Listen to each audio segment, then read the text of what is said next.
Oh my God. Yes, my son? Huh? Shoot Sight Caesar, is that you?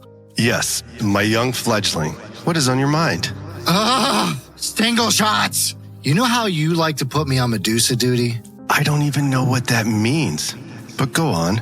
Well, Bo likes to put me on micro duty. What in all my knowing knowledge is micro duty, Jamie? You know, Bo likes to use excessive numbers of tiny little itsy bitsy single shots on his shoot sight, but there's very limited space for anything. He has a tendency of fitting more single shots than humanly possible into one rack. I have to figure out how to put 72 wires from an 18-shot rack to the module, and it's a huge rat's nest. I then have to carry it out on a boat of all things and try not to die. It's just so overwhelming. Well, Jamie, I'm so good, I don't have that issue. But it's not because of how great I am that I was able to overcome your micro duty. It's all thanks to muuxBRD's time-saving products. What's a muuxBRD? Jamie, I'm so glad you asked. First, it's muuxBRD, not muuxBRD. Oh, my bad. muuxBRD slats are one of the greatest gifts to all, other than myself, of course. Can you tell me more? Absolutely. I could talk all day about how great they are. muuxBRD's small handheld slats allow you to use shorter match leads, making for less of a mess and a safer, more efficient setup when using multiple shots in one location. Then simply take your rack out to the position and plug in your module. You are amazing. This sounds exactly like what I need. Where can I get muuxBRD slats? You need to visit CJ at muuxBRD.com. That's muuxBRD.com. I'm heading to muuxBRD.com right now. Sounds like I got me a new best friend.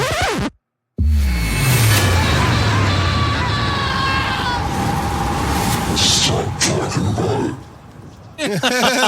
We just do the rest later. Although I'm not gonna have that much time later, so I'm gonna need everyone to be courteous. I was going to drink. Hey, if I can't mow, I'll drink. Continue with your story, AJ, so we can move on. Oh, we can't. You just gotta delete that part now. No, but you can continue. You can continue with your I didn't staple know we were story. recording. Which staple? The second staple or the first staple? Or all No, three I didn't know that staples? I didn't know that they still did staples in lieu of. Is it just easier to do rather than stitch? It I holds don't better. know the answer to that. I It haven't holds decided better. whether I'm blaming you, Bo, Me. or my love for fireworks for having to get staples. I mean, just spread it around. Why? Spread it around. What did he do? His insistence on made being him- perfect at everything. Yeah, I made him buy something, so that means he had to take it apart to get it to the site. Otherwise, the master plan wouldn't have worked. And then he had to go put it back. And because he's got a super fancy desk that can go up and down, it just didn't go up far enough. And then He's a bad interface. influence. The right. He's a It's- bad influence. You well, know, it wasn't the he's like, interface. hey, It was his. Hey, his Bill, I'm thinking his cow about building a digit. computer over the next couple of years. Okay, here's a computer so you can play with it while we're waiting. Well, that's not how my brain works. If I've got something and it's not the spectrum that it should be, I now have to fix it. So this now I sucks. have all I these want a cool better little one. things. Yeah. Exactly. This so it's freaking like, sucks. Now I got to do that. And I now, need a now I've got all NASA. these cool I things. want. What are you playing, Jamie? Well, I don't know. I really dig this Valheim game that you sent me. This is really good. I think I should buy a NASA supercomputer in order to run it. Exactly. Well, now I play all these other cool games and That's script true. fireworks on it. But then you're like, oh, cool. That's a tale as old as time, though. The I'm not scripting like you, fireworks Jamie, on so it. I'm going to use this laptop here That's that a doesn't tale have as old enough as time. ports. But hey, you know what? You should bring. I'll bring the cow digit because I am an enabler. I'm happy you did because I am after your enabler. well, so, had it not been for you and Freeman, like there's no. I mean, obviously everybody had a it's massive fine. role It's to fine. play in the success of the live stream. But if it wasn't for you and the cow digit and Nate Freeman with his computer, like that wouldn't Placeholder happen. Nate. Placeholder Nate. It wouldn't have happened. Wow. It wouldn't happen. And you know what I have to thank for that is this misnomer that you need a NASA supercomputer to run Finale 3D. Everybody goes out and buys like $2,000 laptops because they're like, oh, well, duh.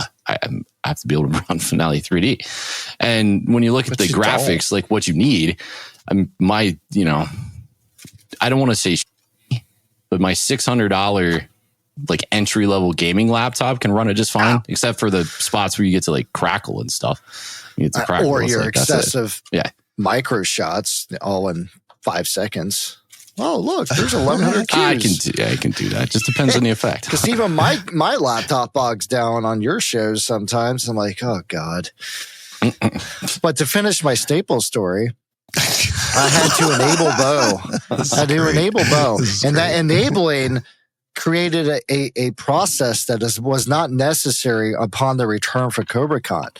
I had to get under my desk and plug the power cord in. Now I've got this super fancy desk because in 6 months. Yeah, exactly. There was cat hair everywhere. It was a whole thing. So to be healthy in my endeavor of being at a desk for long hours at a time when I'm not doing my other 2 jobs, I have a lift desk. So I raise my desk because, it's a lot easier to plug things in if you don't have to get on your hands and knees. So I raise my desk all the way up. And I'm sitting in my chair that may be elevated higher than normal because I have to be in a special spot for bow vision. And I leaned over. And when I leaned over, I smacked my head on the sharpest corner of the shelf underneath of my desk. And I called my desk every name in the book, plus some maybe. And I had my hand on my head, just throbbing. And I'm like, I'm saying, Bo, you, yeah. I'm like, it's all Bo's fault at this moment, right? So I'm like, okay, cool, whatever. It's stopped pulsing as bad as it was. So I pulled my hand away, and I didn't do any mic checks. So if you can't hear me, don't. No, you're fine. I pulled my hand away, and there's like just this red stuff everywhere, and I'm like, you got to be kidding me. So I go up to the bathroom and cold rag. You're so lightheaded, you didn't even register his blood at that point. It's just... yeah, right? I'm colorblind. I've sprung a leak. Wow. So I went up, I put a wet rag on it, and I pulled it off, and it's soaked in red stuff. And I look in the mirror, and there's this flap, like a tin tuna can sticking out of the top of my head. I'm like, are you kidding me right now? And there's just red stuff running down my forehead. I'm like, I didn't hit my head that hard. So I called the wife. I was like, I can't really see my head. How bad is it? She's like, I'm taking you to the emergency room. Jamie hurt long time. No. I didn't hit my head that hard. You don't need to take me to the emergency. Just take me to urgent care if we got to go anywhere. So they're like, yeah, we're going to put staples on that. I'm like, oh, that's if I would have known that, I would stay at home. I got a Milwaukee staple gun. I could do this myself. I got super glue. Mm-hmm. Yeah, I got super glue. Learned my lesson on that when I fell off a ladder. Both times alcohol weren't even involved. Very, very depressing. Very depressing. Next time you go into the desk, maybe turn the light on in the room. Yeah, the lights were on. They were? My key light was. Yeah, that was the worst part. It doesn't. I can't imagine your key light lights the underside of the desk very well. No, but it shouldn't matter. I just bent over in my chair and just smacked my head. I'm like, all because I had to plug in a power cord because of Bo. Because of Bo. It's all Bo's fault. I don't see that. I'm going to email him the bill, my medical bill. Yeah, right. Well, I'm glad you feel better. Here, Bo, pay this under the RPP account. Yeah, right. I don't even feel better because I wasn't able to mow anymore, and I decided to drink. Shit! Oh my god!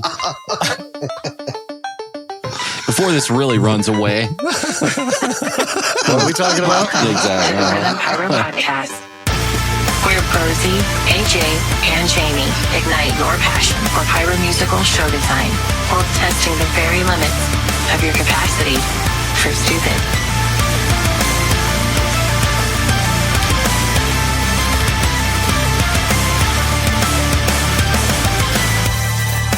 Maybe that needs to be torqued down a little bit. You know what else is scary? What's that? Dana. Dana? Yes. Nah, he's not scary. He just got No, it's scary. He's got a camera in my house or something. Why? Because what do you say? This epic trophy he made me. It's probably in the trophy. No, good point. But no, the trophy is the perfect width to sit in this perfect place on my computer. Like it looks like it was meant to be there. It's just disturbing that he has that perfect measurement. It's a Canadian's intuition. Maybe he looked up your computer that you talked about, and he's like, "Okay, it's going to fit on this." Maybe. Would you really put that by him? I would not. No, I wouldn't. Not him and AJ, dude. Between him and AJ, they could take over the world. Dana's just that thoughtful, though. Like he's probably one of the most thoughtful human beings that I've. He is officially my favorite Canadian. Absolutely, years. Like, did you guys realize that there's not one event or a time that we've gotten together in person with him where he's not shown up and just showered us in gifts?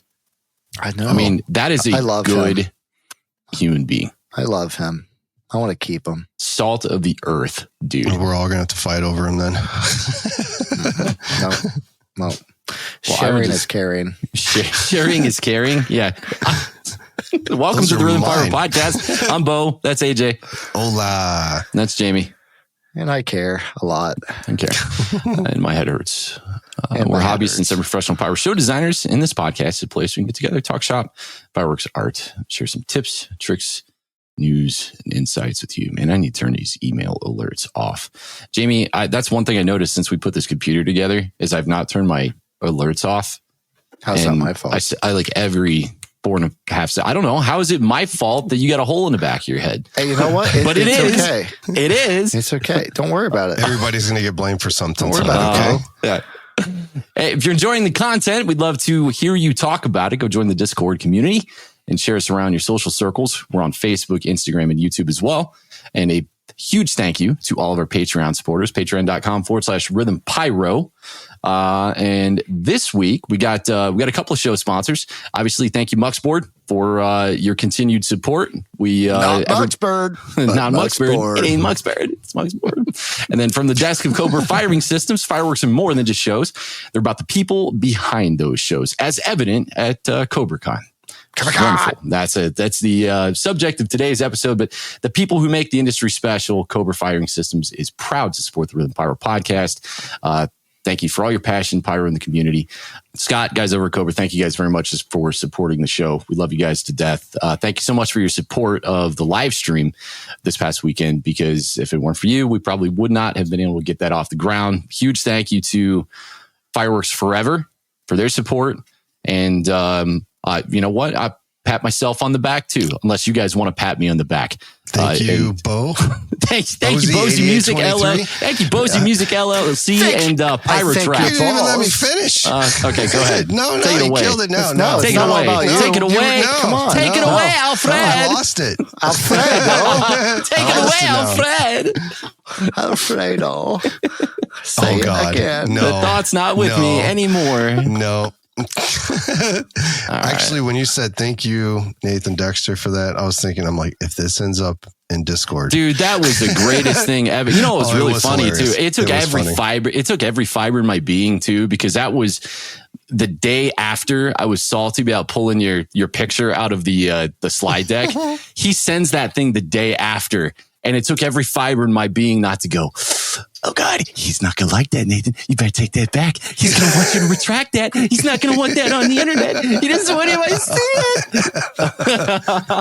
It's different. It's not a picture of me, though. It just says it's not even my name. We could make it a picture of you. I know you could.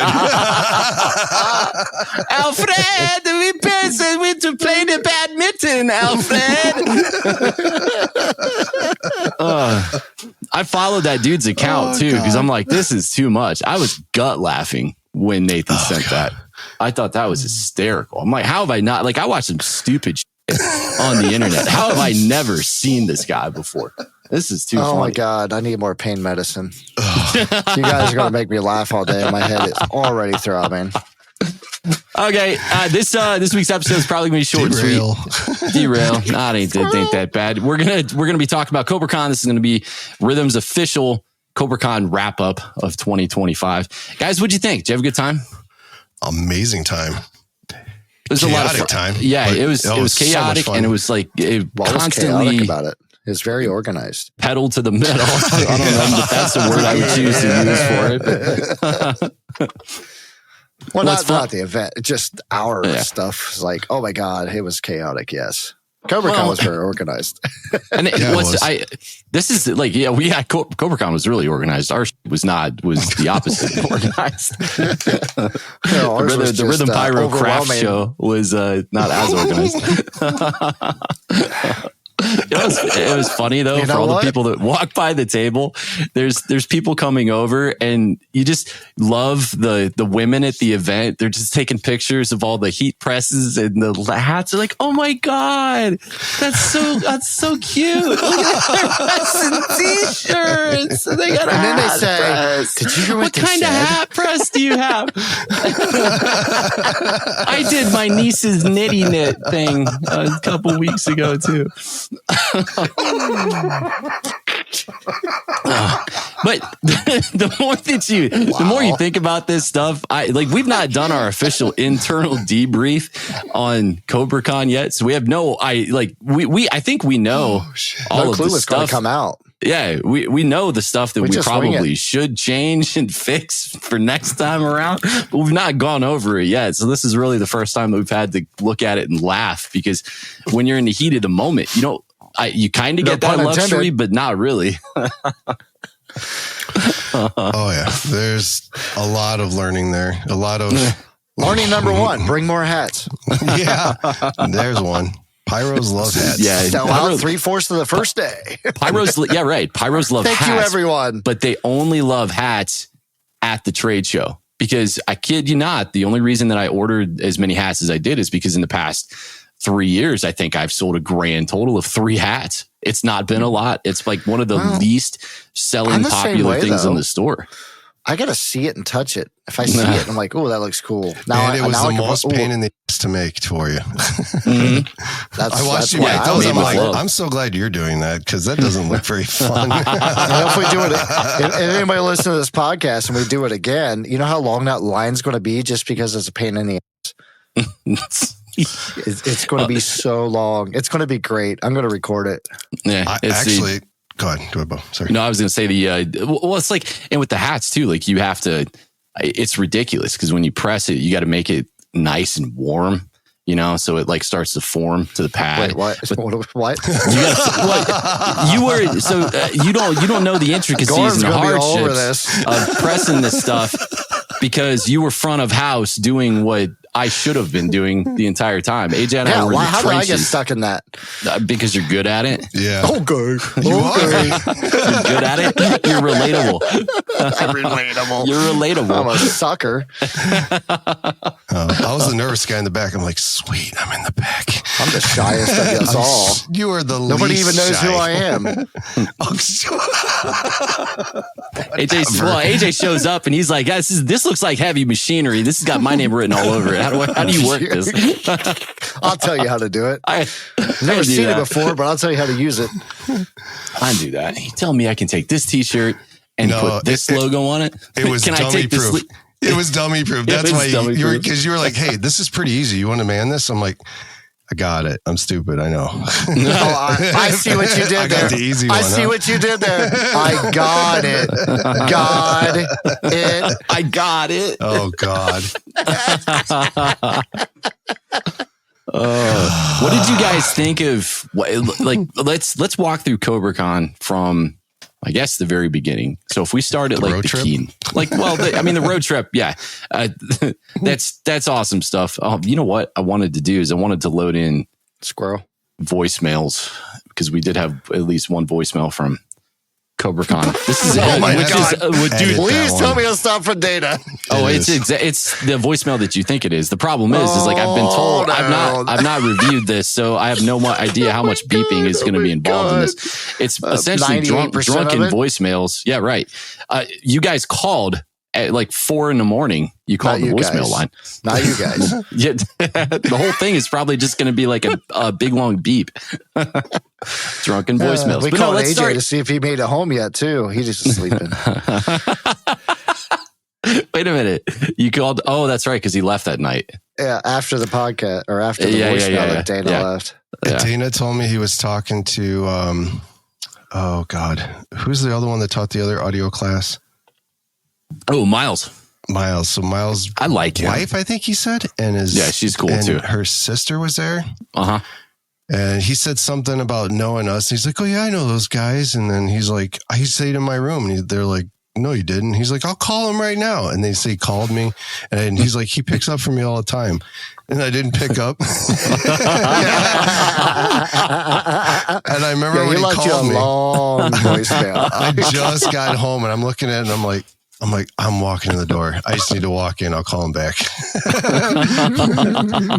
then I didn't even text him. I ended up texting one of the guys that bought the shirt and hat from us. On accident? Yeah. That was the best. Yeah. Next morning I wake up and I'm like, hey, I don't think this was meant for me. Who's a 742 area code? Oh, he knew I was. He just said, 4 a.m. If you're ever in Montana, stop on by. I'm like, who the hell is this? God, what else did I send last night? Oh man, yeah, I like Miles. Miles and his whole crew. They're cool people. I think he bought me a beer. God, was it the night before? Maybe it was Friday night. Yeah, I think it was Friday night. But it was really cool. In hindsight being the 2020, he and I probably should have gotten together before we did. We wound up getting together over beer and like, hey, well, what are you teaching in your class? Oh, okay. Well, here's what I'm going to go over in my class. And we're like, well, the classes are like today and tomorrow. So maybe we should have done this before right now. Never thought of that. No, that would have added more work to you. Yeah, it's true. Because you would have changed it. Oh, that's a great idea. But yeah, I know. But like hindsight being 2020 too, there's a whole lot of I'm going to be a broken record on this episode because the whole thing is going to be like, yeah, I learned a lot. Hindsight being 2020, advanced audio concepts for pyros are like, that's rough, man. There's every single one of those topics that I taught in that class. I could have spent 45 minutes to an hour talking about, one, like I had 4 maybe core techniques. Yeah. I remember the word. Levels. I remember the word from your class. Now, you're right. Now, exactly. The part is like, okay, well, I know what that is, but what do I do with it exactly? You line it up. You line them up. That's right. And then you try to screw the phasing up. See what I did? In reality, like I saw people's eyes kind of glazing over at that. And I was like, man. God, they all look like Jamie. No, if they would have been like you, then they would have stopped me before I ever got started. Is that like a MIDI? And you'd have been like, okay, well, I'm going to be honest with you. I'm not understanding any of what you're telling me. So let's just start over from the beginning. Go. I think it's different though, because I understood some of it because I've listened to you talk about it, but then seeing it in person. But then it got to the one part where you're advanced. So were you not mad at Bo when you saw him put up that one program? He's like, and then there's this program. You put all the songs in and it sets all the keys up for you. And you're like, you mother. Well, it doesn't set all the keys up for you. Well, I mean, you know what I mean. It gives you like, And I was like, it gives you a preferable order. I saw some stuff. I'm like, wait a minute. We've been friends for how long? And I just not heard about it. Dude, I've got gigabytes upon fligabytes upon gigabytes of stuff on my computer that I use as like tools and stuff. And I got to thinking about it when you said, well, we're going to have a discussion, mister, about how I've never, ever, like you never once told me what this program was. And I got thinking about it and I'm like, every time that we've talked about audio, it's always been in the context of, making a cut intra song. So like you've already got your song order and you're trying to figure out, where you want to make a cut and how to make a precise cut. And I'm like, well, I guess, that's kind of where it stands. Cause I've been using mixed in key for, 3 years, 4 years. And it's a program that a lot of DJs use. What they do is they load their databases of music into it. And then all it does is like it analyzes everything. And then you can sort by key And then there's something in the world of DJing that's called like a Camelot wheel. And for all intents and purposes, you don't need to know. Not a color wheel, AJ. Yeah, Calm right. down. Not a color wheel. I mean, it is. It's full of color, but you don't need to know that. And you don't even need to know what the little numbers mean on the Camelot wheel. All you need to know is... That's what I need. I don't need to know what it means. Yeah, perfect. When you filter the list, it tells you if you play the songs in this order, if you literally took the song by itself and just butted it up against this next song, whatever that song is, then it's going to transition well because it has like an associative notes and associated keys and the tempos are close. So it does, like, it gives you a cool starting point to kind of say, oh, okay, I never thought to look at my Pyro list of soundtrack stuff that way. You know, so there's a lot of times, don't get me wrong, where I've looked at its suggestions and said, nah, I'll do it a different way. You know, I'll create a longer transition because that's not really the story arc that I'm looking to achieve with the show. But it is a great way to kind of get some suggestions and ideas to see what kind of flows into each other. So Mixed in Key, AJ, go check it out. We're talking about COBRA-CON, not what you missed out in class. Not what Bo didn't tell me 6 years ago. It's not all about you, AJ. Oh my God. Listen here, mister. I could have sworn you just said it too. We're not talking about me. We are now. We're talking about COBRA-CON. All right, let's go. So let's go over announcements. So Scott and the team, Dan, they all made some really cool announcements when we first got to the event, right? And I guess that first and foremost would be the 18R3. So what did you guys think? I think all of us had a chance to hold it and play with it. And we kind of went over the keynote with Scott. Like, just what'd you think? Give me your thoughts and opinions. I must mow more. I must mow more. Gotta mow more so I can have one of those. My precious. I don't know. He let me take one home, so I'm still playing with it. Okay. What a jerk. So you guys think I'm kidding, but we just don't like you. Yeah, we just don't like you. because you know why? Because you're like not humble bragging right now. That's why. Maybe I don't have one. Oh, here we go.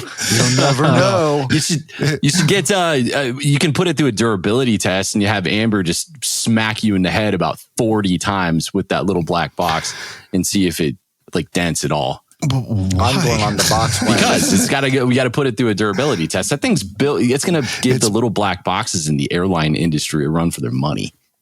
I think it's built like a tank, dude. Yeah, and it's heavy, but it's just heavy enough that it's not like overly heavy. You can carry it around still constantly. Yeah, right. Can you tell me more about that? What do you want the specific weights on it? I would like to define the heaviness of it in a more visual vocabulary. I don't even know what that means. Nobody knows what it means. It's provocative. Put a brick and a half in your hand, and that's how much it weighs. How's that? What are we talking about? I think that this is a PG-13 podcast. Can't be talking about bricks. The display looks great on that thing. I was really nice and vibrant. Yeah, I was really happy with the display, and I think like the what do you guys think of the tactile feel on the membrane switches? I like feeling it. I don't like pushing something and like, did it push? I like the fact that you can feel the button for sure. Yeah, you get that feedback. It's when AJ's around and spills my beer, I don't have to worry about it. You know, after the show's over, getting it wet. It is a nicer feel than on the R2 where you have the buttons and stuff. You almost feel more comfortable if you brush your hand on it. You don't have to worry about accidentally hitting a button because you really have to. Yeah. It's so smooth that when you push it, you have to really push in that real section. Good. Yeah. Well, the UX too. Like I was pleasantly surprised at how simplistic like the menus and the sub menus are on it. Mm-hmm. And I don't know if like that's it's just like a drop down menu for everything. Yeah, right. I don't know if that's necessarily like the final version, And I would be completely happy if it were the final version, because it's so simplistic it's just intuitive in the way that you scroll up and down the menu, you enter or select to get into a menu, and then you're instantly in that sub menu, and then you can kind of go back and forth. It's really intuitive in the way that it functions. And if I remember what he said right, he said that once the final's done, you can go in there and change each one of those to your liking. So you can put it in whatever order you want. That's cool. To the way you're going to use it. So you don't always be like, oh, well, I always have to scroll down to like 13 to get to this one that I use all the time. You can just make that like your first or second one. User friendly. That's amazing. Oh yeah. Completely user. I mean, it's made to be able to carry it. It's like you said, it's not so heavy that it's a nuisance, but I mean, it's there. It's not but it also, like Bo said, it feels solid. I mean, it's like the current R2, it's great. It's light, but sometimes I'm afraid to drop it on a blacktop or something like that, even though it's durable too. But that R3 is solid. It's got a heft to it, so you don't forget that it's there, but then it sits nicely the way they've got those little rubber feet on it on the desk. So even without a command center, which I believe they're working on a docking station for that, you can set it on your desk. It's not going to slide around. It's going to stay there, and it's very usable in that format. I like it a lot. Yeah, really do. Yeah, that was one thing when we were talking about it I was talking about it with him. He put it on the table and he's like, "Here, push that thing." And it really made me think. I'm like, how many times have I put my phone on our plastic tables and you go to plug like your SMPTE feed and everything in it, and those cables kind of pull and it'll just yank the R2. And it'll slide. Yeah. This thing you're going to plug in, it's like your interface on your computer. It's never going to move. Yeah, and it's got multiple connections, multiple diversity, upgradedness, the way it works with the modules. It's going to be being able to for sure update mods too without needing a computer. Yeah, that's huge, because that's one thing you don't have to do on site or bring with you on site. You can still have your computer, but now you don't have to pull it out. You still can if you want to. Well, right, but you don't have to have it with you. You can just use the remote. And that's the best thing about it. Versatility to your liking. Yeah, integrated audio box. I mean, with the pie in the sky price tag that thing is going to get, obviously you're going to get the crowd that's going to be like, it's too much. It's too expensive for what I'm doing. Once you add everything else up, it's not. Yeah, realistically, I mean, if you have an application where you're constantly in the same location as your PA system, then you may not have a need for a separate audio box. So, you have effectively in a remote an audio box and your remote, Well, the command center, I'm really interested to see how that docking station looks too, because it looked like that they chose an HDMI port. Right. For data transfer. Is that what it was? Yeah, it's an HDMI interconnect. Excuse me. Like the docking station will probably have to have some kind of robust mechanism it's really form fitted, right? So you're not kind of torquing on that connector as you go in. But I mean, there's you can get a whole lot of high reliability. And everybody can get an HDMI. You don't have to have it on the go port or whatever it's called. True. Yeah. I mean, that's huge. I bet it has faster charging capabilities. I mean, plus it's got a LiPo built into it already. So, I mean, you got to think of the R2. To get the R3, you got the R2, you got the LiPo. You need some kind of screen. You got SMPTE. All these additional things. The R3's already got it built into it. You're not buying all these different little things to get the same thing, and then you've got this upgraded version, because you can get control panel operation on that little screen. It's just not a huge screen, but some of the technology coming out is going to make that even easier too, from what I heard. Which is the data logging too. Everything. Yes. The data logging is going to be huge. That is awesome. So when AJ has a bad show, I don't have to hear him tell us how he tested everything 93 times. It's already logged. And, it's usually his own fault. But, now it's logged. He can't lie about it. I love it. He can't lie. No, you know what? And I hate to say it, but how many times have shooters, okay, for the lack of decorum here, fuck something up. And they're like, they get asked a very specific question by help desk or, the people helping them. And then they're like, I don't know. Did I do that? I don't know. Don't worry about it. Let's figure out why this doesn't work. But on Facebook, it's, It's not their fault.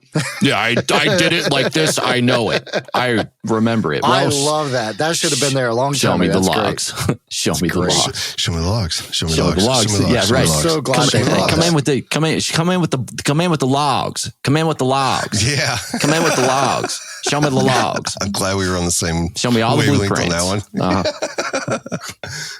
that one. That going back to what Jamie was saying though, expansion into like the mirrors and the options that you have to see what your show is doing. Cobra Show Operator. I mean, it's the ecosystem expansion that I think I have been most looking forward to for a very long time. And I'm not even I'm not a Mac user. I love using my laptop in the field. I use it for a bunch of other stuff anyway, but I've just never been a fan of having to go out and buy hardware that I don't have any practical use application for anywhere else. And being a hobbyist sits in my case all the time.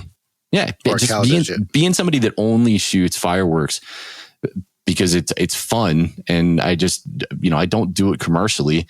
Going out and having to invest in all of the firing system peripherals, but then find that if I want that view into what's going on in my remote and that visual aspect to my show, I have to buy a tablet to do that. I think I've spent $700 or $800 on tablets over the last 9 years or so. So this is going to be really cool. It's really going to expand that market. And it spins out to everyone that's like, but I use Apple. That's Totally. key too. That's going to be huge for everybody. Yeah, well, and like on the forums, how many times have people been like, "Oh, what can I get on it with my Mac? Can I get access to you my guys going to go iOS?" cross-platform? Yeah. Well, I love Apple, but my God, why do they got to be so much of a pain in the butt? Well, now you don't have to. You don't got nothing to worry about, buddy. You can run it on I whatever can stop laptop running you Windows on want. my Mac. No, I still got to use it for Finale. I mean, the other benefit that's so good to that too is now you're going to be able to, on bigger shows, have so much more information that you don't have to go through different screens. There's more room to put it all. And I think it'll run like where people are like, what's the minimum to run it? And someone will go out and buy like a $90 tablet and expect like super speed out of the thing. Everyone owns a computer, and every even cheap $500 computer is going to have enough brain power in it to run that. Or your cell phone. Yeah, I mean, as long as you can access it sounds like it's going to run on Chrome, but I almost wonder if it's going to run on any Chromium-based browser. So not just Chrome, but like a lot of these browser architectures that are built on Chrome's backend. I wonder if they'll run there too. It sounds like all you have to do is install a program that Cobra is going to give you, and then like that's it. That's your communications mechanism through to your browser. You hook up to that website one time, and then what do you call it? Save the tab to the screen. Yeah. Oh, yeah. Oh, yeah. Yeah. So, Apple users, PC users, Linux users, they're all going to have the ability to bring their devices into the Cobra ecosystem, kind of rather than feeling like they have to purchase an Android tablet to have that functionality, which I think is awesome. What about Elevate? What'd you guys get out of Dan's demo? Whoa, That's gonna be Dan's demo? Yeah, Dan's demo of Elevate. It's going to be great You mean to have an Keynote? uncensored Yeah. platform for firework. The problem with Spacebook, and as my grandma calls it, and these Spacebook. other right, That's funny. and these other formats that we're using now, is they censor words. It's like, oh, you can't say that. Oh, we're going to take down your post. And they're not that, we got businesses that are supposed to be able to advertise and they can't even do it. So to have a format that's by Pyros for Pyros is going to be pretty nice to have that on a newer, elevated version. Yeah. Well, I see what you did there. Yeah. I like how, they're trying to appeal to the old school Pyros and the new school Pyros alike. Right. A lot of us that are used to social media nowadays, like we're used to the news feed style presentation of information. Whereas the old school Pyro, they love that forum architecture, which I was never a fan of that. I always found those a little cumbersome. But again, that's what I think Dan is doing really well in his development of that platform is he's creating a window into this information. Like he's like, oh, hey, you can post in the forum aspect or you can go over to the news feed and you're essentially looking at the same information, but you have the ability to look at it and consume it the way that you want to consume it. It's going to be a great hybrid cross platform, like you said, to bring the old and the new, because this industry can be a dying industry. But, honestly, over the last 2 or 3 years, I've seen the innovation in our industry and the love for what we do just expand. It's like it's starting to blossom and flower, even through all the trials and tribulations that we're going through with everything that's happened in the last 3-4 years. We're all adapting and overcoming, and the show qualities that we're putting on, the events are expanding and just becoming greater and greater. And the tools that we're able to use, it's actually growing. We were talking about, it's a dying art, but it's starting to blossom. And the little things that people are doing, Dan and, Cobra and everybody else, I love it. I really love what we do. And I don't want to see it go anywhere. I want to make it easier and funner, more funner. More funner. I just want to be able to say fireworks on the internet again with my friends. You can't even say on a podcast. Stop talking about it. Going off with what Jamie said too about the the new generation coming into it, like Dan was saying, they're going to be able to, these new people come on there and they're like, hey, I'd like to start shooting fireworks professionally and see what that's all about. Well, then every company is on there. They can go and then they can search these companies and who's around me. And you can search by location and all that stuff. You're going to be able to find people around you so much easier for those people that share their locations. Wait, there's a boot camp that's put on every year on a 3-day event that teaches me how to actually use the system. He's like, hey, there's a company and it's like 6 blocks from my house. Who knew? Yeah, right. Well, yeah, right. Great. Identifying those networks because now AJ is real. I'm gonna have to hide my. I thought he was just a dude. I just thought he was a guy on a podcast. I thought I just prayed to him and it happened. I thought he was AI. No one could be that stupid.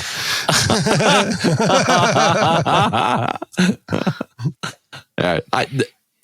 You have to go on social media and put yourself out there in front of all of these people and say, hey, I'm so-and-so. I live in this part of the state.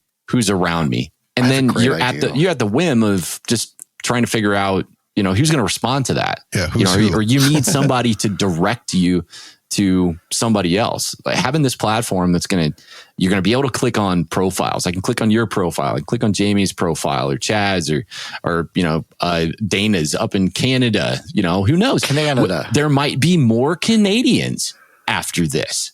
Yeah. Every podcast may get their very own Canadian after this. Pyro. That was great. I had Pyro in there because now, Pyro now it doesn't sound racist. Canadian pirates. I have a great idea. We need to pitch this to Dan. Apple's got Siri. What does your guys' Android thing have for voice chat? You got Alexa. You got Hey Google. Bixby. We got Bixby. I don't use any of that. I don't know. I don't use that either. We need to see if Dan for Elevate can have AJ. Hey AJ. I'm dead. That's good. That's very good. I like that. I like where your head's at. Caesar here. Oh. What can I help you with? Hey, Caesar. No problem, my young fledgling. I'll take you right away. Hey, Caesar, what's AJ. Wrong with this rack? Oh, let me count the ways. I found 7 forums and 3 posts that can answer your question. Do you need any more help? Too bad. My guidance is always a word away. Is this your first time? Maybe you should sell all your stuff on eBay. What would Jamie sound like? What does that mean? I'd love exactly. I'd love to soak up all that direction. Stop putting that there. No, doesn't do that. This goes here. It has to go here. Listen to me. Listen to me. Listen to me. It's the Listen to me. You're not getting me. You're not listening to me. I'll just stay here while you do it. All right. See, trade show. We covered it. It was a tried and true blue collar effort, if you will. It was fun though. It was. It exuded sexiness. I think it was a good looking booth. There was a lot of people there. A lot going on. It was spaced out really well. Everyone had their, it was perfectly laid out. As much as we all talked about afterwards, where we kind of wish we would have left the table at least a little bit to walk around and greet more. That's like, I would have been happy with a bigger booth. You guys are fat. Do you remember that? Did you guys ever see the founder with Michael Keaton when he played the Ray Kroc, the guy that franchised McDonald's? I have not seen that one yet. No. There's a scene in the movie where he's teaching like two, I think they're just randos. He's teaching them how to cook in an efficient kitchen. I think it was the guys that actually created McDonald's, but it's crazy because they got like this dance, right? You got so-and-so that does burgers here for 30 seconds and then they flip. I've seen that clip. Like, okay. All right. So they're like flipping around. That was literally us in the booth. Basically. It was. Literally us in the booth. Yeah. Yeah. We needed like another 4 feet to left and right and another like 4 feet deep. Yeah. Jonathan, you can make that happen. Next time, right? And a pen. Yeah. And a pen. Why do I have a marker? Because Pyros carry markers. Yeah. The marker was not working on micro Post-its. What'd you guys think of the angles class? I thought we did. I thought we did okay. Nah, it was okay. I was scared. Nah, beepless. You guys both did fine. No way. I looked at it a couple times. I'm like, everything I was just gonna say, I totally forgot, and I'm gonna follow. What are we talking about? I'm gonna look over at Bo and be like, "Can you?" Yeah. Okay, do it again. Introduce me again. I got it. I'm feeling it this time. Go ahead. Introduce me again. I just winged it as usual. I just winged it. Dude, you said some part, Jamie, and that's when I was like, I'm like, all right, man, I sound really dumb up here. I'm like, no. You sound really smart. You texted on your phone and said, you sound, quotation marks, you sound smart. And insinuating that I was dumb, which I get, but you didn't have to remind me how dumb I was in the middle of me speaking. You should have said it out loud. You should have read his text. And I should have read it out loud. Like that person in your class back in the day. I should have asked the crowd, like, hey guys, tell me what this means. AJ just said, you sound, an air quote for him, smart. Don't put words in my mouth of the way I said it. Oh, okay. I said what I said. Right? I was giving you it's in writing. It's right there. It's not what I meant. I may have written it backwards, but it's in writing. It's right there. Yeah. It was a joke. Would you want me to say it like I used to? Smart, you sound. Smart, you sound. You should have just said it in the mic that was right in front of your face. Everybody else wanted to hear it. Seriously, though, for an artistic concepts course, I feel like we hit the vein. I think there were some attendees because I got lots of positive feedback. I think we needed 2 more hours. Yeah, I mean, yeah, right. And to be honest, there was some feedback that I got too. It was like we should have been in a different room too. And I think Jonathan kept room this. Was packed. It was like there were people poured out into the hallway. I was like, oh my god, back, people actually are confused about us. But there was, I think the back of the room was having a hard time seeing even the presentation materials because we were so like everything's so flat plane and it's not elevated at all. So I think Jonathan did that on purpose though, because he was accommodating me so I didn't have to move all of the audio gear from your previous one. Yeah, right. So like that actually, is totally 100% on trouble. Yeah, that's true. Yeah. But I mean, like, I think there were some attendees that were hoping to get more of a hands-on kind of, like, how to develop a shape, like, walk me through how to put a parabola on a timeline and create that curve. But in 45 minutes, there's simply no earthly way that you can dive into creating shapings and have time to share or touch on every single one of those advanced concepts. Large class basis, for sure. Yes. For sure. Yeah, it's almost like maybe we should have multiple classes. Yeah, it was everything was, sorry, go ahead, Bo. I know you're trying. No, I was going to say, like, once you do it, like the first question, like if the minute you go down the specifics rabbit hole, right? If we would have diverted and on the parabola slide started making parabolas, the whole class would have been about parabolas. What angle? Yeah, at what exactly. angles do they need to be at? How far apart do they be? What size comets do we use? Yeah. It's a whole thing. Yes, it is. Yeah, but we got We got enough information out, or you got enough information out for everyone to understand, I guess, a little more of from step A to step B. But like you said, I could kind of see looking out. Some people were like, "Oh, I wish they would go a little more into that," or like they wanted more information of what we were talking about, like an example. Which the videos I think really did good. Like when that lady, after I gave an example, she said, "Can we see that again?" After he gave that example, and she wanted to then it understood. It made me think doing that for us, that it would also be good to do almost like where you're standing up and pointing stuff out as the video is going, and you can explain that kind of stuff. Let's see that. You should in do a that super part. slow-mo instant replay. Watch me. Watch me. Yeah, right. And I loved her. I love the way that she framed that question too, because she heard your explanation and she was trying to take in all of the reasons that you made the moves that you made. And then she was like, all right, well, I saw it before, but now that I know why you did what you did, can you play it again so I can kind of see that? Yep. And I completely agree. Like there was a whole third section to that presentation that got ripped out because we did not have the time. And now I'm glad we did it, because we would pushed the limits. Yeah, we would have only covered a half of the entire presentation. We got the live stream up practical 10 minutes to spare. Yeah, no kidding. Which is to say, it wouldn't have gone up.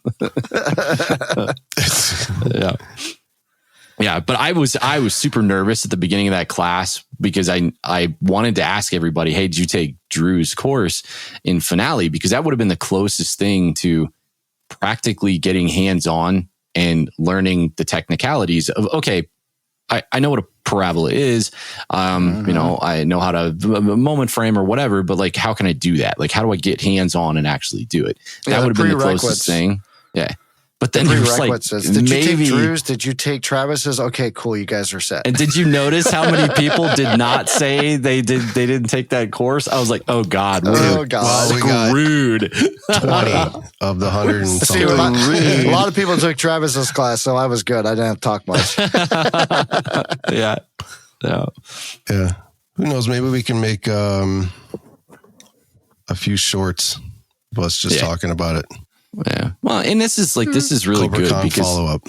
stuff. Yeah. Right. Stuff like this, it really does kind of, one of the, I've been asking you guys for what seems like the last year, and they're questions that all three of us collectively pose to the community and people that we talk about. I can't tell you how many times this weekend I pulled somebody aside when they're like, hey, love the podcast, love what you guys do. And the first thing that I do is like, obviously thank you so much for listening and giving us your attention and your time. But what in the hell do you want to learn about? Like, what do you want to hear?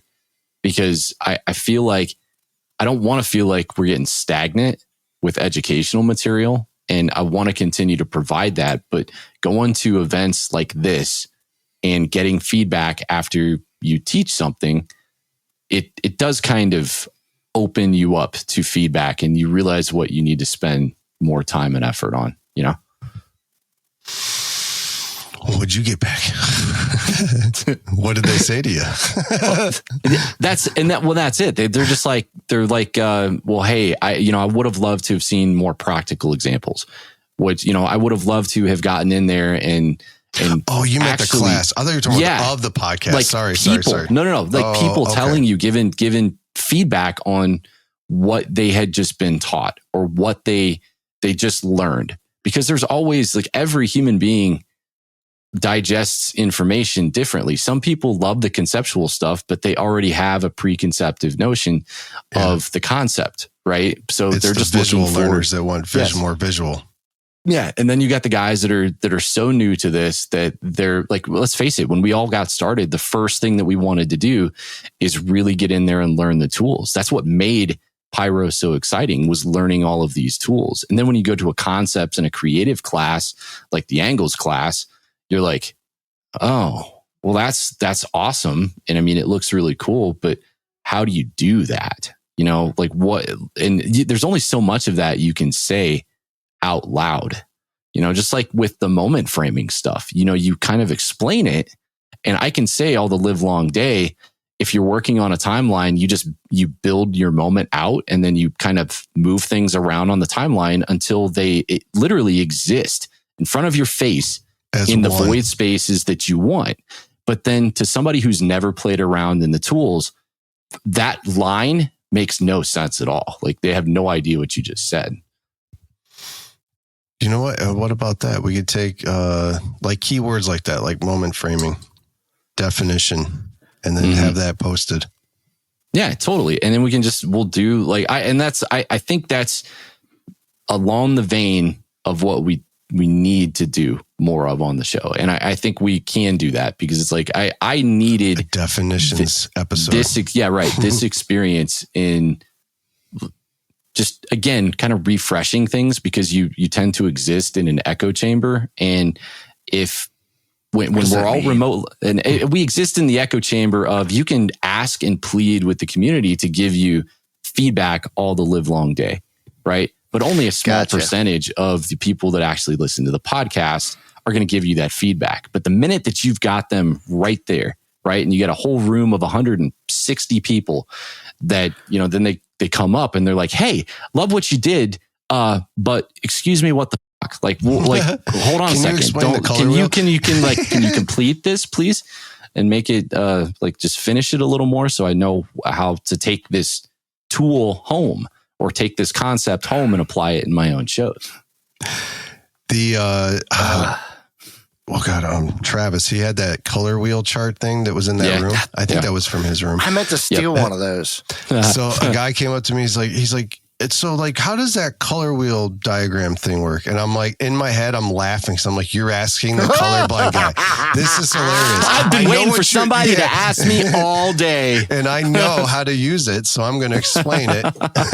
So I was trying to explain it, and I'm like, you know what? Hold on. I know where that paper is. So I went and got one of those papers, and I put it in front. I'm like, this is from Travis's class. I was like, and then I kind of explained the square, the triangle kind of thing, or just going around the circle kind of thing.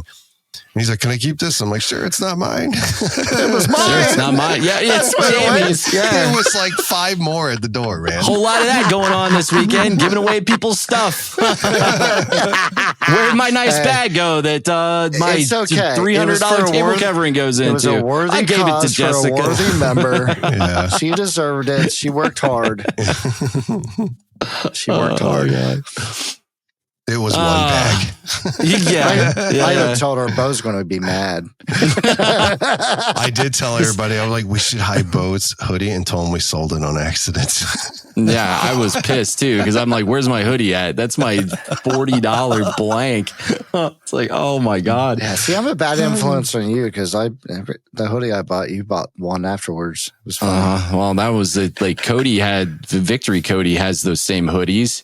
And I wore theirs a couple of times. Like, man, I really love this one. I'm going to go check it out. And I'm like, okay, that makes sense. Cody's super bougie, because this is a nice, expensive hoodie. I'm like, okay, I'm going to buy it. I'll buy it. Sold. $40 is expensive. Oh man, don't shut up. To me, it is. I have a Carhartt. Those are usually gifts, though. Yeah, exactly. The Carhartt he wears is because Katie said, Bo really likes that hoodie you're wearing. Where'd you get it at? I was like, okay, well, what size is it? I was like, I think about getting it for his birthday. And next time we see Bo, he's got the same hoodie, but a smaller version. A smaller version. He wears the thing all the time. That's right. I would never spend this much on a hoodie, but I sure like wearing it all the time. What'd you guys think of the demos? Oh my God, man. Do you have any favorites? Do you have any favorites that stood out?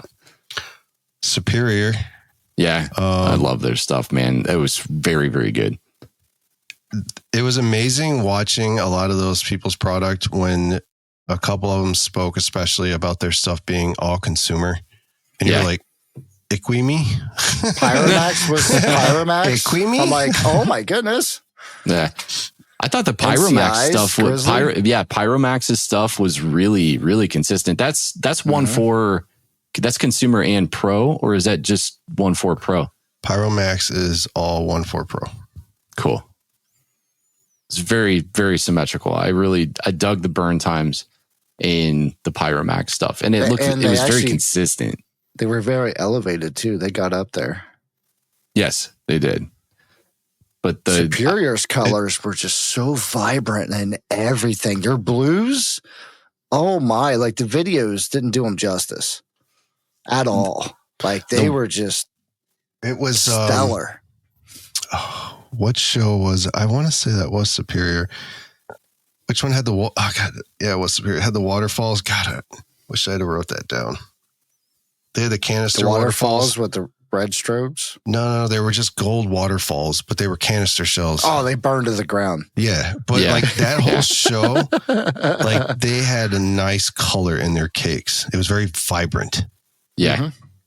Like it popped out at you. Oh man, if AJ's saying that, that's all good stuff right there. I didn't know what color it was. Yeah, right. I know it was bright. It was like crack. We were all talking. I remember like looking on, like, do you see that? I have no idea what color. I used to be colorblind until Superior shot their demo. I can see clearly now. I can see. Now. I can see it. Yeah, they're. I was told. I think it was John was the gentleman's name, I believe, at the Superior booth. God, I hope that's right. I got his card on my desk. I got it on my table in there, but it ain't in here in front of me. I think it's John. Kidding?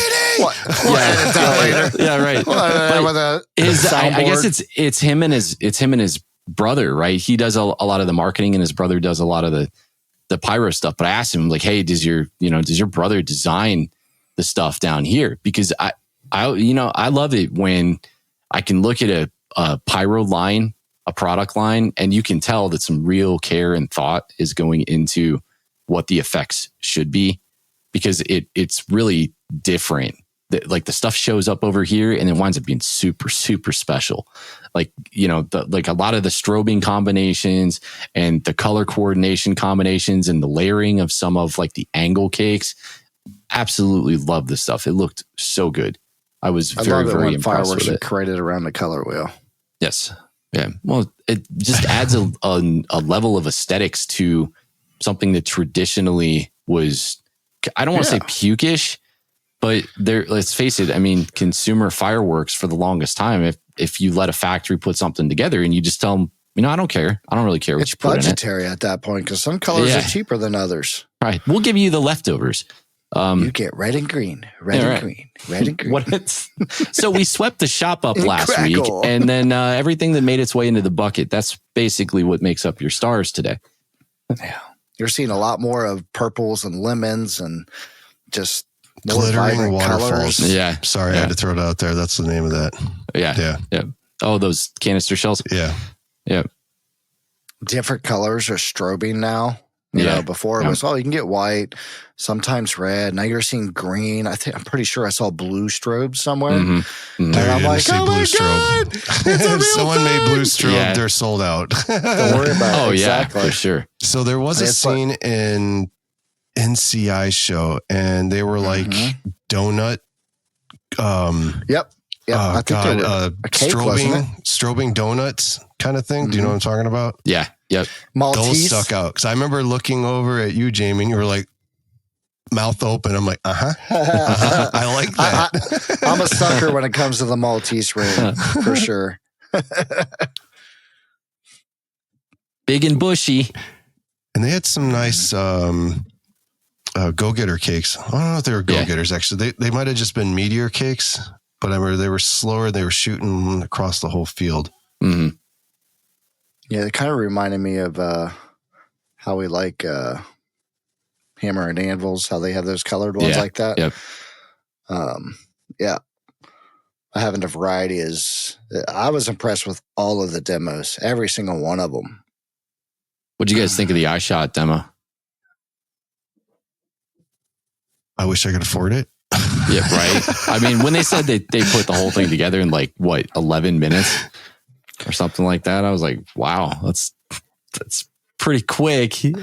I've always been fascinated by the eye shot, and Brian's racks that he's made for the eye shots are just freaking awesome looking. I'm like, man, that looks like just the R3. It's like R3 and the eye shot Krakow rack made a baby. It would be great. But yeah, it's like, baby. okay, maybe that's It made a baby. Unfortunately, I have to be an adult and do other things in my life right now.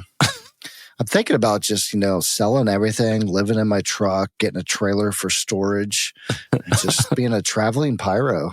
Hey, do you do that? Just put it at, just do that. That's what Chad's garage is for. That's true. I could have a housing storage, I guess. But I'll be Leasing the agreement. traveling pyro. Traveling pyro. On the road again. What do you do? I'm I picking up my next drive stash around to again. different events and I spend money. That's it. That's all I do. I got to go fund me, and that's it.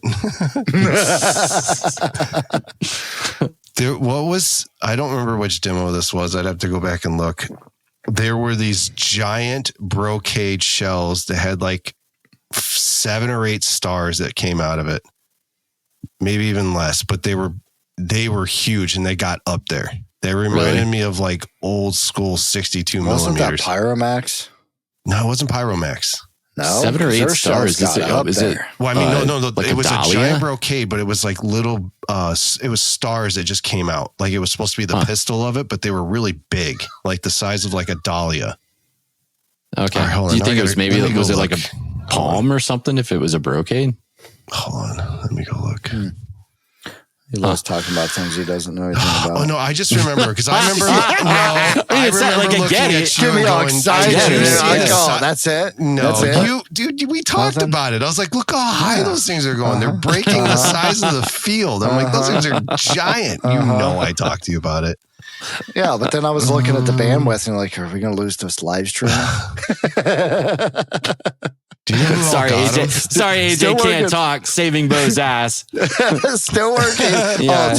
To answer your question, how many gigabyte was that? I Oh, did it know. finally populate? 139 gigs. So not Oh, too you gotta bad be for kidding 2 me. nights. For real? For 2 nights, not too bad. I can't believe that it's 139 gigs.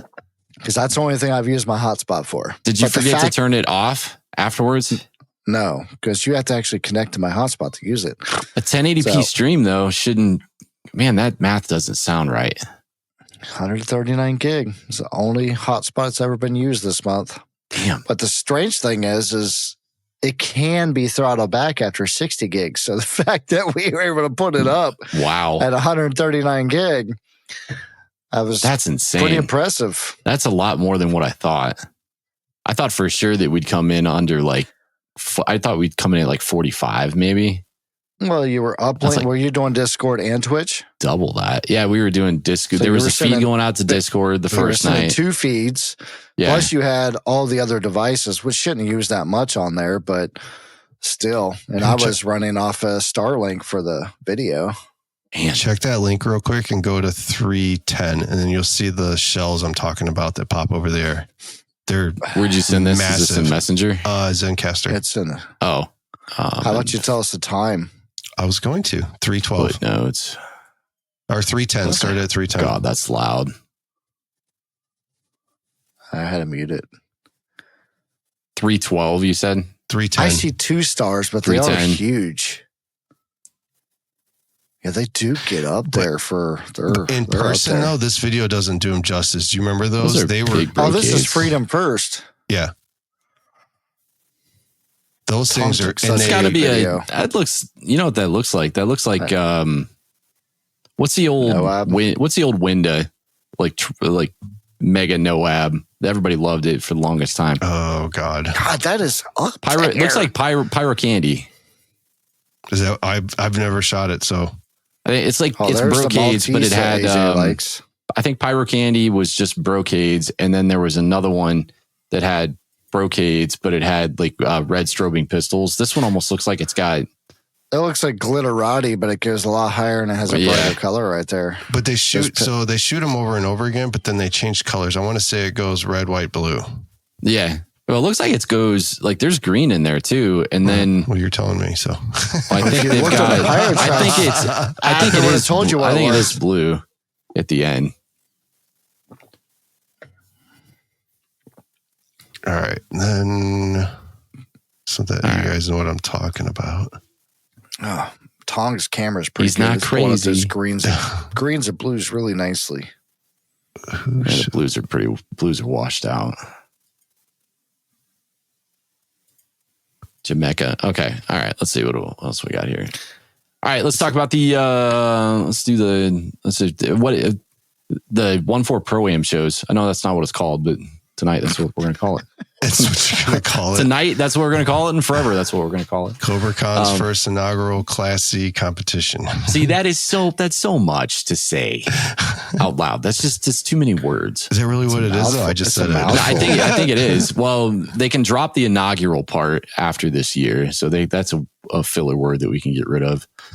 They call it the Class C, but Class C is kind of like it's an archaic term that's not really used anymore.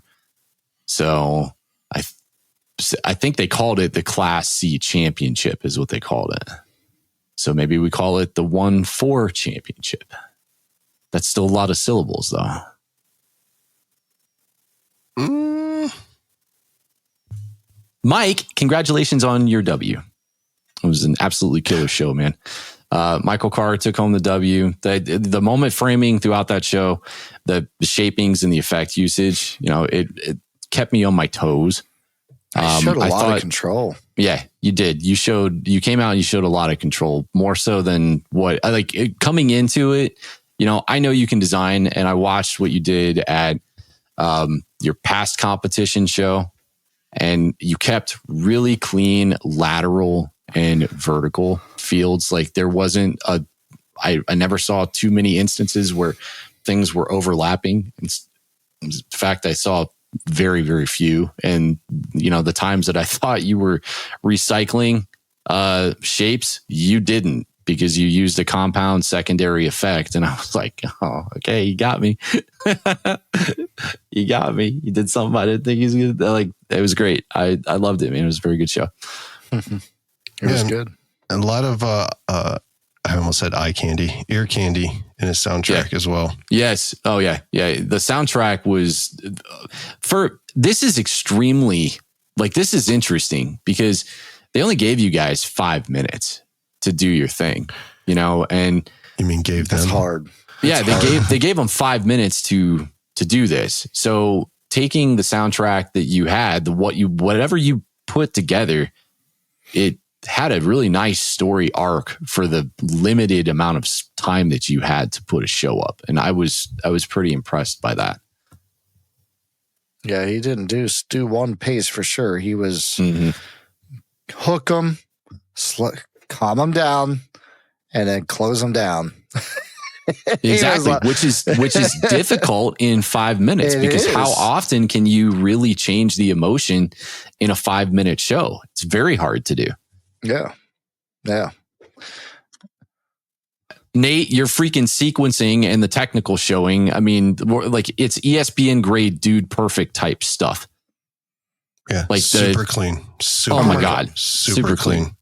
Yeah. Sequencing and the sequencing and was spot on. There were a couple of shapes where Jamie and I were totally geeking out because we just kind of watched the way that you ripped the field. And when you there was one, the one that really stuck out to me was I think it was a meteor run, but then beneath the meteor run, you essentially filled out the rest of the verticals with comets, and it had a really, really pretty burn pattern to it. And the way that it took off laterally, I thought was right on the money. So again, just an awesome display of technically clean precision work from Nate's part. And he pulled off envious. 5-position heart with mines. Mm-hmm. Yeah, with mines. Mm-hmm. With mines. Yeah, I'm always so envious when I watch his shows and how quickly, as though he doesn't think so, how quickly he can, script a show. it just to limit how much product you put into the air is so hard to really do, because you always sit there and second guess yourself, like, oh, I think I need a little more. I think I need a little more. The simulations are great, but it's still that grandeur that you feel when you actually feel and see and hear the explosions. It makes a huge difference versus what you're looking at on a monitor. And Nate is really, really good at that. It just blows my mind. Every show I've seen in person of his is like, it's so precise and it's so thought out. It's like, God, this guy, and it's like when he did his Halloween show for his buddy, he started scripting it after I started scripting my 4x8.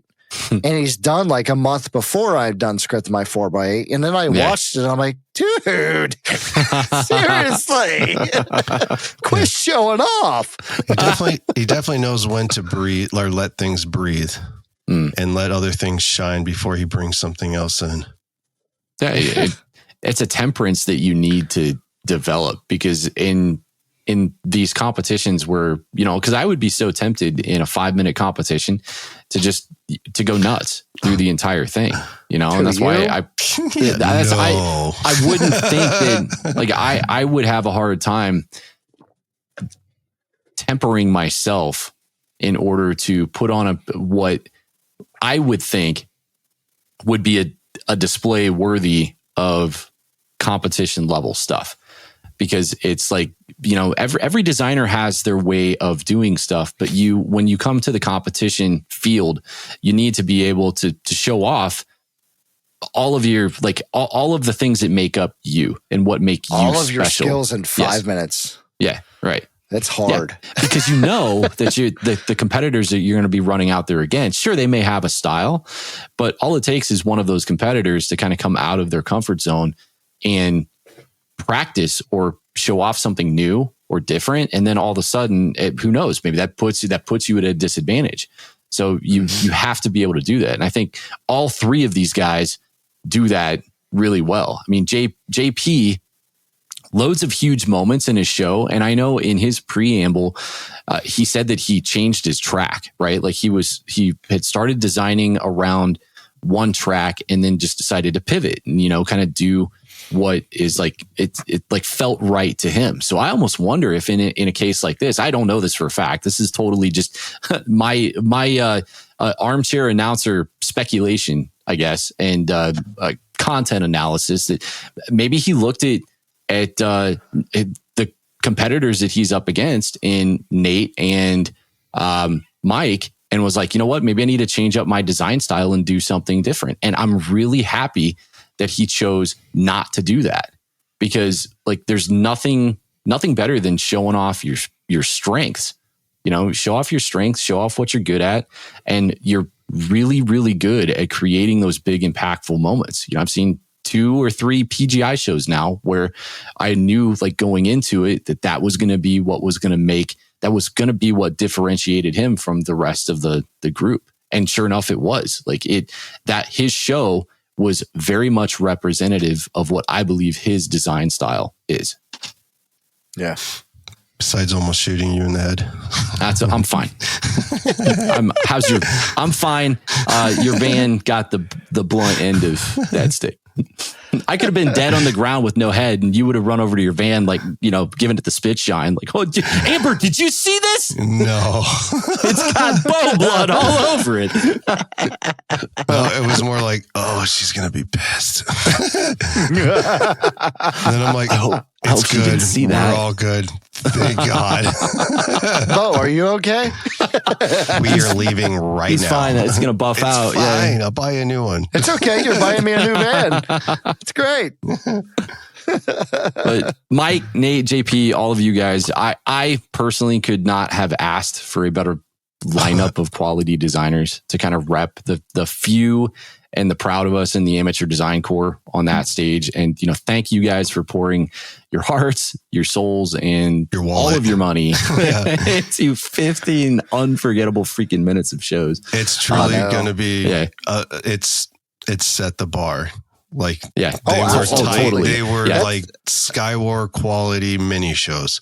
Yep. That's what I'm talking about is, the Pyro, it's dying art. No, I mean, the quality of the shows, like you just said, these were just a small kind of, 5-minute show. Backyard-sized shows. Backyard-sized shows that are, watch this, Guy Wars. Hold my poker here. I'm going to show you how it's done. You got JP freaking shooting off meteors and that, like boom. I love that. And when somebody actually uses meteors to actually start doing things with, it's just a simple effect. I'm like, it puts on an epic show. You got Nathan doing, look, watch this. I'm going to use minimal product with lots of cues, and it's just going to be amazing. And then Michael said, watch this. I'm going to tell you a story about this one time at Pyro Boot Camp. And now I'm here. So, I mean, it's awesome what everybody's done. And it just makes, COBRA-CON, when it first came out, people are, it's just, I've been using Cobra forever. I don't need to go to, it's not all about just learning about the product. It's networking. It's being around your friends, your family, and seeing some awesome shows that you can learn from, because the inspiration that you get from every single show or every single product that you see, that's just going to expand to the next person that sees it. So it's more than just a seminar, for sure. Yeah, it's inspirational. And I think every single person, when they pay to come to this convention, they're obviously paying because they want to learn something, right? They want to educate themselves. Right. But let's face it, like the years that I've come, I think AJ, I think like you and I got into a awesome debate a few years ago about COBRA-CON. Oh, you can't bring that up. No. Well, so check it out. But because AJ was wrong. AJ was wrong, so you can't bring it up. Don't stop talking about it. Do it. No, but getting into like these going down these philosophical rabbit holes about what we can get out of these events as advanced pyros in the space, because I sometimes I'll even ask myself, it's like, all right, what can I learn? And I always know that I can have an open mind going into events like this, because I know that even, you pay money and you're going to pick up on something. You're going to pick up on something that rings a bell. And even if I don't, I leave the event more inspired and on fire to do what I have to do and know that I have to do throughout the season this year than I did going in. That is a given. And if that costs me money to do, then by all means, I'll do it, because I don't ever want to get to a point where this becomes stale, And Absolutely. Being with all of you guys, being with new people, delving into the minds of like the aspiring pyros, and even the guys that are like light years and light years and light years beyond any level of talent that I could ever achieve. Talking with those people, every bit of it creates the experience that winds up being a great, wonderful, positive thing that makes you want to do this stuff more. Absolutely. I learned so much about so many things there, and it was one of those I didn't think I was going to happen. And then watching the shows really kind of gave me a little more boost of this season to come. Mm-hmm. I think when we were talking about when we judged the shows, it took us so long to judge those things. And it really made me think, when we were talking about that, our own, like what we've done and how would we judge ourselves on what we did kind of thing. Yeah. I mean, we spent a couple hours. We delegated before we had burritos and then sat down for another hour. Enough time to, well, right. Because we lost Jamie. I don't know where, I think he put his phone on silent mode or something like that. And we thought he died. Oh, and you guys left me? Yeah. We just went to, didn't when we listen showed to up us. at the You Mexican didn't restaurant, listen. we were like, I think we left him at the field because if I remember correctly, he hitched a ride here with somebody. And then You everybody said, was we're going to go back to the emphatically hotel telling and talk me- about the shows and finish our score sheet.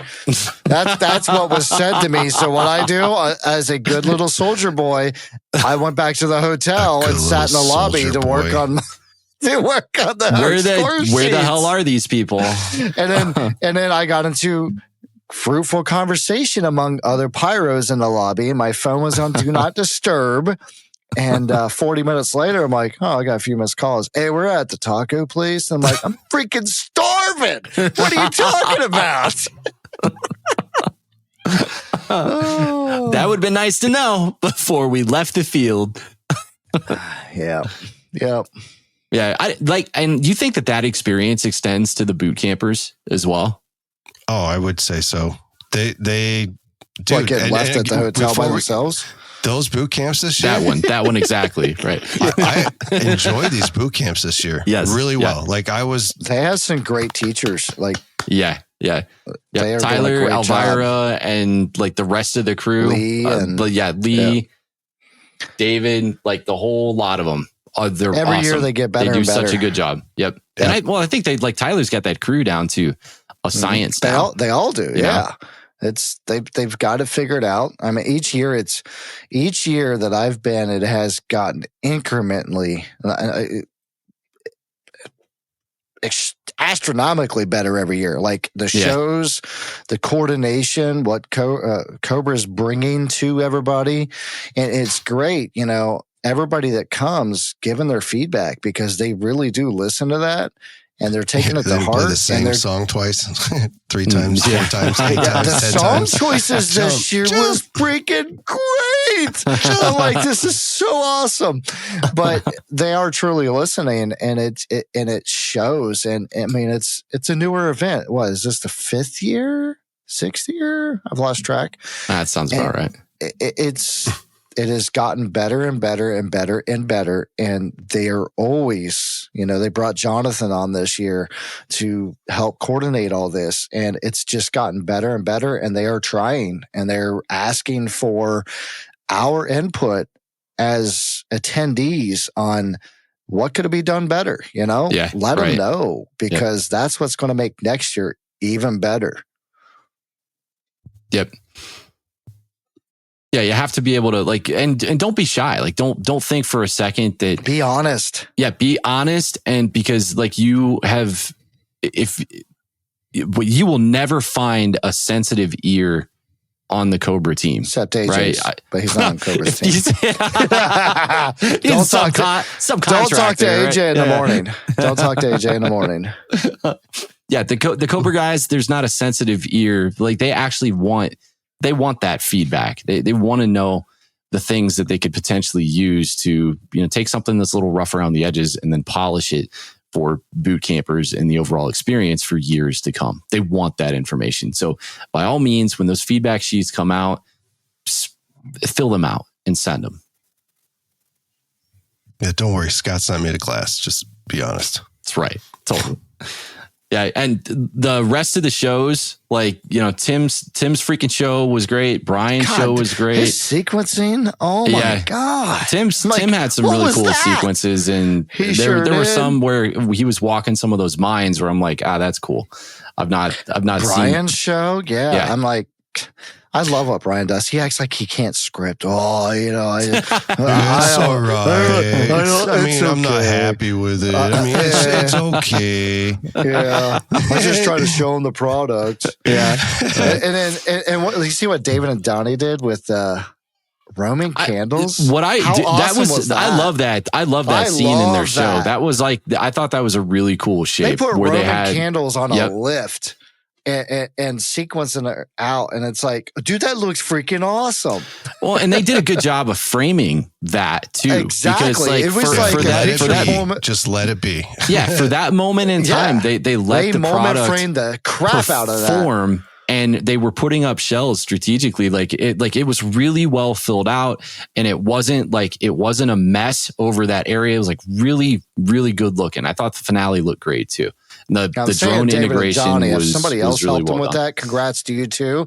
But I know they did a lot of work on this. So they did a great job with just Roman candles, man. Mm-hmm. Yep. Who thinks of that? You know, that's just freaking awesome. I think those were Pyromax. Were they Roman candles though? I think they're a 140. They were consistent. I really liked. I would like. Do you know they got up there? They were freaking awesome. I guess we'll have to ask David, but I wonder. I almost want to know how many candles they had in that barrage because I never did get a chance to go out to the field and look at any of that stuff. I was more disappointed with how many flame machines they had because they didn't make it to in front of our table, so we didn't get the heat off of them. I was very disappointed. I was like, they could put 3 more flame machines out here to heat us up. Sky Elements, wasn't it? Who did this? Oh, God, was it UV-Fi, wasn't it? UV-Fi. There we go. Yeah. That was pretty cool. They're running a sale, AJ. If you want to go get some drones on a drone. I like that. How much is it? That's what we can do. We can just buy 3 drones, right? One for you, one for me, one for Jamie, and then we'll just do a show with 3 drones. Well, I'll get 10, and that gives us 30. And then you could do the same thing that you did for the the pyro printing. All right, what is it? What is that? What is it? Well, I don't know. There's only 3 drones. You got to send me that PowerPoint now. And now I know why that part was blank. So I'm like, why didn't he put my video in here? Because it's variety hour. I needed something to laugh about. I was drooping. I was like ready to kill myself in front of the computer after so many hours of just monotony that I'm like, you know what? I need to do something that makes me laugh. So I'm going to take AJ's video and then I'm going to turn it into Family Feud. And it was the best though. That was funny as crap. In my head, I'm like, even I can laugh at that so much because everything, I'm like, this was the funniest thing ever. I'm like, it's the perfect look. I had just as much fun as the attendees watching your slideshow. Oh, I had probably even more fun. Talking about our podcast show, I'm like, that's great. I was dying. Ellery's going to love this. Yeah. Or hate us, one or the other. Oh yeah, when Ellery's Park came out too, yeah. Oh god! Does he even know that was on there? Actually, no. I'm sure he knows now. I never did tell him. I've got to send it to him. I never did tell him. When I got to that part, I'm like, well, I mean, I either have to think up, I have to lather on in like more notes, or I could just, Ellery talked about this once, so let me see if I can find that one clip. And I'm like, this is great because Ellery just essentially teaches this one slide, and nothing quite hits home more than that logic. Oh my God. What are we supposed to do? The Russian flag to be different? Maybe we should shoot everything off sync just to be original. Shoot the finale first. Shoot the finale first. Yeah. Oh, I just wanted to die. It was so funny. So funny. Thank you to the Cobra team. Scott, Dan, Kate, Zach, Jonathan. You're a godsend, buddy. Thank you so much for all of the things that all of you do. Jonathan, you were the perfect choice for sponsor relations this year. Thank you so much for everything that you helped us with. Overall, I think from Rhythms Camp, I can say this. I think it was a success. Sure, it was expensive for us. And, we don't necessarily have a product to sell. And I don't know that we're ever going to have a product to sell. I don't know who in the hell. Yeah, right. We had hats. But like it was perfect. Thank you everyone who bought a ticket to the event. Thank you for investing in yourself. But thank you so much for stopping by the booth. Thank you to everyone for the outpouring of love and support for the show. Thank you for buying our merch. I really am so sorry that I grossly underestimated the number of hats that we should have had. I think we wound up selling out of and balls. I sold out of balls too. I think we sold all the demo hats too. All the demo hats that were on this thing. Because I was looking at things, I'm like, my God, they're all gone. Yeah, no, I didn't get a hat. I was very upset. But AJ I did the right at one thing. point, AJ's like, all right, well, hold on a second. We need to make sure that Amber gets a hat and the kids get a hat. So here's what's going to happen. I'm taking the rest of these. I'm taking the rest of these. Consider them earmarked. I took one for the team. I'm like, fans first. Yeah. If I don't, that's such whatever. No, yours doesn't count. Yours doesn't count because yours was for the family and their fans. It wasn't for you. Jamie, here's a good one for me. you. So Jason and Caden wore their gear to school the day, was it one day? That's great. And Jason brings home a video of him and his friends, or it's a bunch of other people in there. And you hear a bunch of kids in there, stop talking about it. Stop talking about it. And so I'm like, this is hilarious. I'm like, I really hope that the school just, it's like it's that key word that kids latch onto. Oh God. And then it's going to make it onto what's going on sandwich. Yeah, does your kid always tell you what, stop talking about it? Podcast, get sued because kid says. Yes. Stop talking Quick, about we it. got to get it trademarked. Well, and then my dad's going to want some of that action. Yeah. Like Snapchat? Yeah, right. Like Snapchat. Oh, God. Now, guys, most of all, thank you for your love of fireworks and thank you for letting us get to know you. I've said it before, but while putting up shows is usually the name of the game, what brings me personally the most fulfillment in this crazy ass hobby is the feeling of camaraderie and the closeness that I get, being with people who I get to share the hobby with.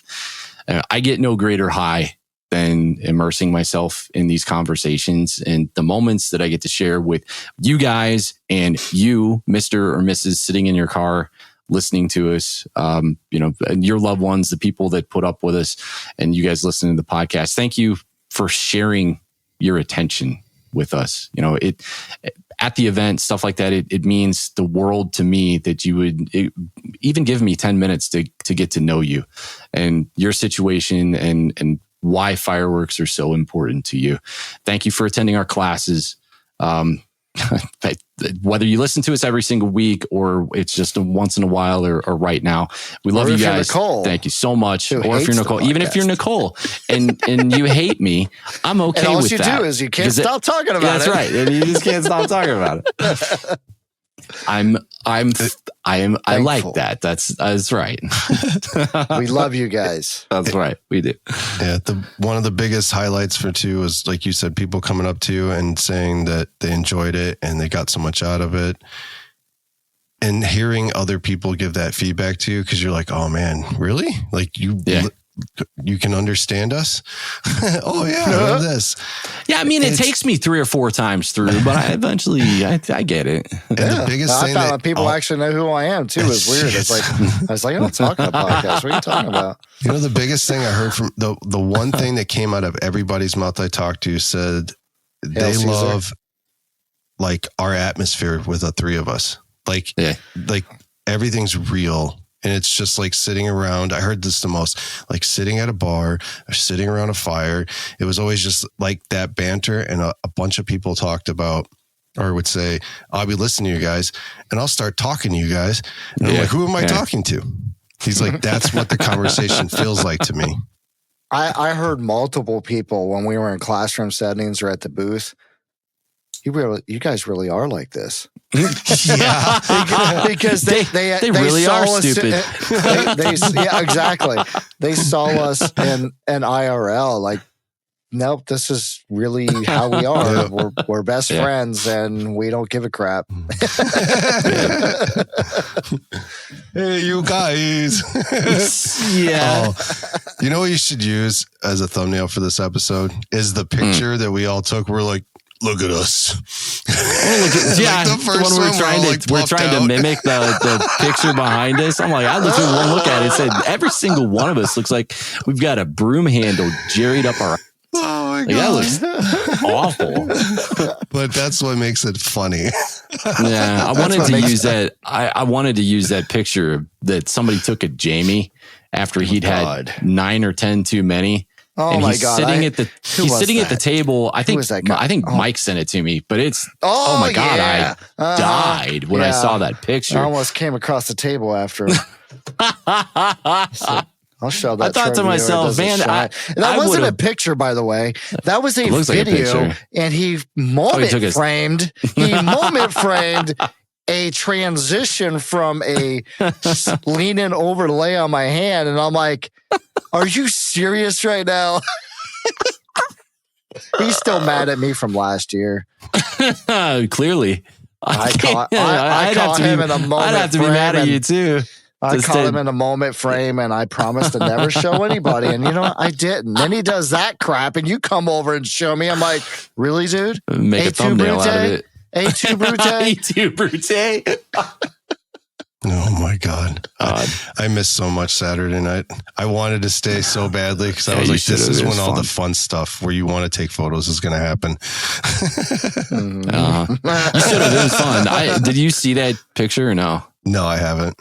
Okay. I haven't seen anything after that. It will have to be the eternal flame thumbnail. of Muncie. You know, everyone you think, Scott, Jonathan, Zach, everybody that was there that made COBRA-CON what it was too. We missed one person in that. Thank you, Kate, for helping share all of the stuff for our live streams. I said Kate. Did you? I said Kate. Yeah. Kate, I said Kate. Oh, yeah. Scott, Dan, Kate, Zach. Yeah. Okay. It went by so quick. He wants Kate to think that I forgot. That's not what it was. I didn't hear it. The whole weekend blew by too fast. Yeah. And they like the way that they have all of the team's duties split up and everybody knows what they're doing and when, and Kate does an awesome job with the social media stuff. I mean, she was Johnny on the spot. Even when, you ran over to Scott and Kate and you're like, hey, we're getting ready to go live on the live stream. I mean, they were Johnny on the spot to help us get the link out there. Scott Buller's like, hey, I know a guy. And he pulls out his phone and exactly. Like, right. He did it so matter of fact. He's like, I know a guy that can prove that for you. Did you guys know? I don't know if I told you the final numbers in the live stream. This is by no means a flex because I expected to get maybe 40 or 50 viewers, the typical live stream. Do you know that we had across Discord and Twitch the night of both shows? If you aggregate both shows, we had over 450 unique viewers on the live stream. Explains why I kept on buffering on my laptop. I mean, I was floored when I read the stats for the live streams. I was so happy. And think if we'd have been more organized and actually had that out weeks in advance. Yeah, if there was more social media hype behind that, more apps behind it beforehand, that's what I need to do. Is I just need to. That's what we'll have BoCon 2025, and you two are the only assholes that are invited. And then I'm just going to teach you we'll do all this stuff and teach you how to do social media. What do you teach us to be like COBRA-CON? Where each one of us has a delegated job and it just flows. That's crazy talk. Fine. I don't want to be around Jamie anymore when he's setting up the table because it's like I can't even touch it. What are you doing with that? I'm going to set. No, you're not. Did you get anxiety too? Anytime you touch something that he'd already taped to the table or taped to 5 other things that were on the table? What are you doing? I'm moving this. Don't touch that. Don't touch that. Can't you see I've already gaff taped that to the stand? Don't touch it. See, I would flourish in a COBRA-CON environment because they have delegated and each person has a task.